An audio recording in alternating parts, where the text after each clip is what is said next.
বিজয় আমরা দেখতে পাচ্ছি সূরা কসস 20 নম্বর পারার 4 নম্বর পৃষ্ঠার 15 নম্বর লাইনের 5 নম্বর আয়াত। বাড়িতে যে আয়াতটা তাফসীর দেখবেন, আল্লাহ রাব্বুল আলামিন বলেন, নুরিদু আন্নামুন্না আলাল্লাযীনা ইসতাদঈফু ফিল আরদ ওয়া নাজআলাহুম আইম্মাতাও ওয়া নাজআলাহুমুল ওয়ারিসিন। আমি আল্লাহ একটা ইচ্ছা করলাম, হাজার হাজার বছর আগে হে নবী, এই পৃথিবীর ময়দানে ফেরাউন নামে একটা লোক ছিল। রাষ্ট্রীয় ক্ষমতায় থাকার কারণে ওই দেশে বিভিন্ন দলে বিদলে বিভক্ত করে মানুষকে রেখেছিল। আর একটা দলকে সে টার্গেট নিয়ে কোণঠাসা করে, ছোট করে, হীন করে রেখেছিল।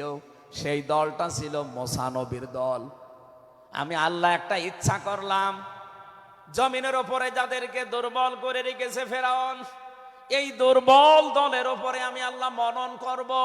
মনন মানে অনুগ্রহ করা, দয়া করা। আমি আল্লাহ দয়া করব তাদের উপরে, মনন করব। এই কারণ আমি তাদেরকে জমিনের শাসন ক্ষমতায় বসাতে চাই, জমিনের উত্তরাধিকারী তাদেরকে বানিয়ে দিতে চাই। অনুমাক্কিনা লাহুম ফিল আরদ, জমিনের উপরে তাদেরকে আমি ক্ষমতায় বসাবো। এটা আমি আল্লাহর ইচ্ছা। বলেন তো, আল্লাহ যদি কোনো ইচ্ছা করে ওটা রদ করার কেউ আছে? আরো জোরে বলেন, আছে? সুতরাং এই আয়াত দিয়ে আমি যেহেতু 100% আয়াতটা বিশ্বাস করি, হাজার হাজার বছর আগে ফেরাউনের এই জীবনের সাথে, কাহিনীর সাথে, তাফসিরের সাথে আমি বাংলাদেশি আয়াতটা মিলিয়েছি। দেখতে পেয়েছি 2024 সালের 5 আগস্টের পরে একটা দলের সাথে আয়াতটা মিলে যাচ্ছে। আপনি যাই মনে করেন এইটাই বাস্তব।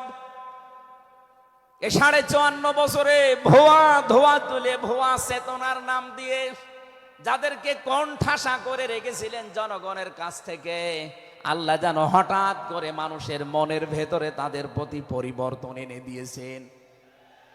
আল্লাহ পাক যেন এই মানুষগুলোকে একটা মনন করেছেন, একটা দয়া দেখিয়েছেন। অনাজাআলাহুম আইম্মাতান, জমিনের ইমাম তাদেরকে যেন আল্লাহ দিনের পর দিন বানিয়ে দিচ্ছে। তাদের আচার ব্যবহার, তাদের চরিত্র, তাদের ব্যবহার, তাদের মাধুর্যতা, তাদের যে ইখলাস, এগুলো দেখছে আমার আল্লাহ দিনের পরে দিন। জমিনের ইমাম তাদেরকে আল্লাহ বানাচ্ছেন।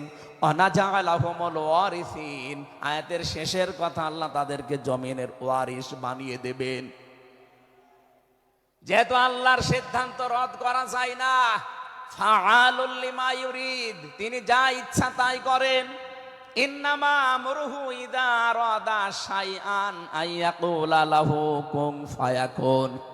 আল্লাহ পাক বলেন, আমি যদি কোনো ইচ্ছা করি শুধু বলি কোন, সঙ্গে সঙ্গে ফায়াকুন হয়ে যায়। কোরআনের উপর আমার 100% বিশ্বাস নিয়ে কথা বলছি আমি। এই আয়াতগুলো মাস্ট বি আমার আল্লাহ বাংলাদেশে দেখাবে। বলেন আমিন। আরো জোরে বলেন আমিন। 6 নম্বর আয়াত হচ্ছে অনুমাক্কিনা লাহুম ফিল আরদ, আমি আল্লাহ তাদেরকে জমিনের চেয়ারে ক্ষমতায় বসিয়ে দেব। কেন জানো? অনুরিয়া ফিরআউনা ও হামানা ও জুনুদাহুমা মিনহুম মা কানু ইয়াহদারুন। আমি আল্লাহ দেখাতে চাই ফেরাউনকে, হামানকে আর তার সৈন্যবাহিনীকে, তারা তাদেরকে সবচাইতে বেশি ভয় করত জমিনে যাদেরকে, সেই মুসা নবীর দলকে আমি আল্লাহ জমিনের শাসন ক্ষমতায় বসিয়ে তাদেরকে দেখাবো। এই 54 বছর জালেম এবং মুনাফিকরা সবচাইতে বেশি ভয় বাংলাদেশে যাদেরকে করেছে, তাদের প্রতি মানুষের মন মানসিকতা আল্লাহ ঝুঁকিয়ে দিয়েছেন। এই জন্য কোরআনের আয়াতের উপরে বিশ্বাস করে বলছি, এই বাংলাদেশে যারা নিরপরাধ মানুষ আছে তাদেরকে যদি 5 তারিখের পরে বিভিন্ন আন্দোলনের কারণে, মানবিকতার কারণে ছেড়ে দেওয়া হয়, বিশেষ করে ম্যাডাম খালেদা জিয়াকে আপনি ছেড়ে দিয়েছেন। এরপরে আমরা দেখতে পেলাম আব্দুল সালাম পিন্টু ভাইকে ছেড়ে দিয়েছেন। এরপরে গিয়াসউদ্দিন মামুন ভাইকে ছেড়ে দিয়েছেন। মিয়ানুরউদ্দিন অপু ভাইকে ছেড়ে দিয়েছেন। আমরা চাই জনাব এটিএম আজহারুল ইসলামকেও মুক্তি দেওয়া হোক। এ দাবির পক্ষে আছেন কারা দেখি? লিল্লাহি তাকবীর।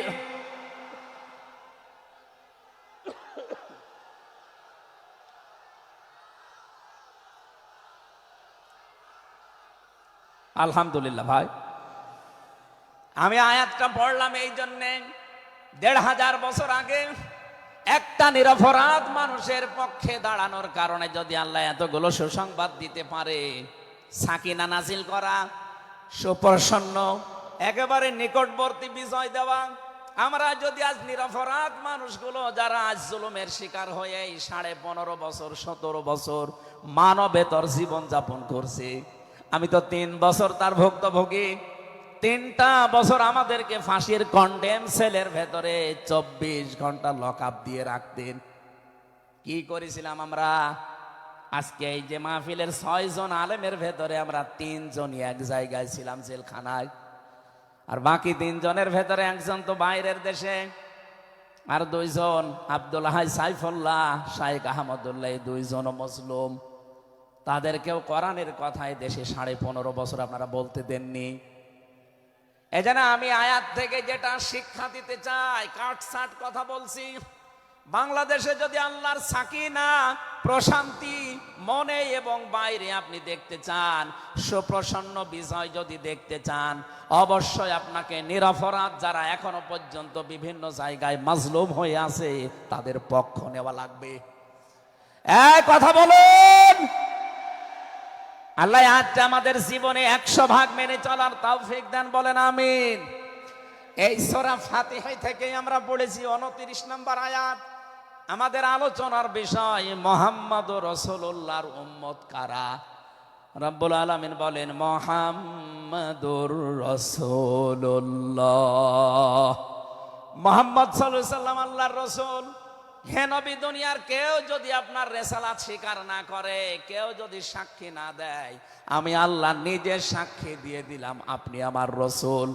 সুতরাং এই বাংলার জমিনে কেউ যদি নবীর আদর্শ না মানে, বিশ্ব নবীর কোনো ক্ষতি হবে না, আল্লাহরও কোনো লস নেই, যত ক্ষতি আমাদের।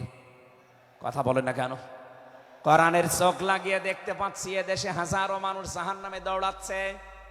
কারণ নবী মুহাম্মদুর রাসূলুল্লাহ বাদ দিয়ে পৃথিবীতে যদি অন্য কাউকে কিয়ামত পর্যন্ত কেউ আদর্শ মেনে চলে, কোরআনের কসম দিয়ে বলছি মাস্ট বি লোকটা জাহান্নামী। এজন্য এরকম আচরণে যারা আছেন, বুঝে হোক না বুঝে হোক, আল্লাহ রাব্বুল আলামিনের পরিচয় দেওয়ার আগে আমার আল্লাহ রাসূলের পরিচয় আমাদের কাছে দিয়েছেন। রাব্বুল আলামিন বলেন কুল হুয়াল্লাহু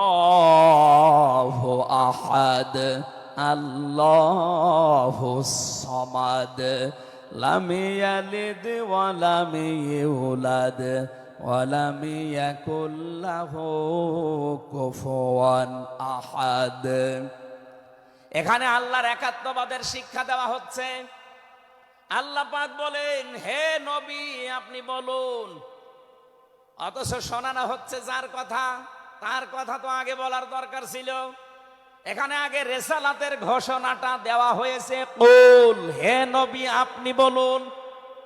ও বাংলার মুসলমানেরা, ফেরাউনের জীবনী পড়ে আমি দেখেছি সে কিন্তু আল্লাহর একাত্মবাদের ঘোষণা দিয়েছিল, কিন্তু রিসালাতের ঘোষণা দেয়নি, এজন্য লোকটা ঈমান পায়নি। বাংলাদেশে বহু মানুষকে আমরা দেখতে পাচ্ছি আল্লাহর কথা বললেও বলেন আমরা কি নামাজ পড়ি না, রোজা রাখি না, আমি কি হজ করি না, দান সাদকা করি না। এগুলো সব আল্লাহর বিধান। এগুলোর পাশাপাশি আল্লাহর প্রেরিত পুরুষ যিনি আমাদের এই জামানায়, আল্লাহর প্রেরিত পুরুষ যিনি কিয়ামত পর্যন্ত, তার নাম মুহাম্মাদুর রাসূলুল্লাহ। জ্ঞানী মানুষ যারা বসে আছেন এক কথায় তারা বুঝবেন আমি জানি। আজ বিশ্ব নবীর আদর্শ বাদ দিয়ে আপনি কার আদর্শ মানেন আপনার বিবেকের কাছে প্রশ্ন করেন। এটা রাজনীতি মনে করে কেউ যদি চলে যান আপনার কপালে আগুন লাগবে, আপনারও মরণ হবে ফেরাউনের মতো। ও আল্লাহকে মেনেছিল কিন্তু রেসালাত মানে নাই, এদেশে আজ অনেকেই আল্লাহর কথা বললে নামাজ পড়ে, রোজা রাখে, হজ করে আসে, দান সাদকা করে। আরে ভাই, এগুলো সবই আল্লাহর বিধান।